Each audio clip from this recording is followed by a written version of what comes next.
بسم اللہ الرحمن الرحیم۔ السلام علیکم ورحمۃ اللہ وبرکاتہ۔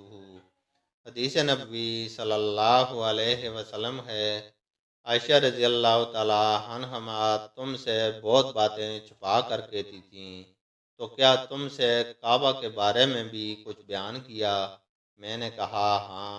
مجھ سے انہوں نے کہا کہ رسول اللہ صلی اللہ علیہ وسلم نے ایک مرتبہ ارشاد فرمایا تھا کہ اے عائشہ، اگر تیری قوم دور جاہلیت کے ساتھ قریب نہ ہوتی بلکہ پرانی ہو گئی ہوتی۔ ابن زبیر رضی اللہ تعالی عنہ نے کہا، یعنی زمانہ کفر کے ساتھ قریب نہ ہوتی تو میں کعبہ کو توڑ دیتا اور اس کے لیے 2 دروازے بنا دیتا، ایک دروازے سے لوگ داخل ہوتے اور دوسرے دروازے سے باہر نکلتے۔ بعد میں ابن زبیر نے یہ کام کیا۔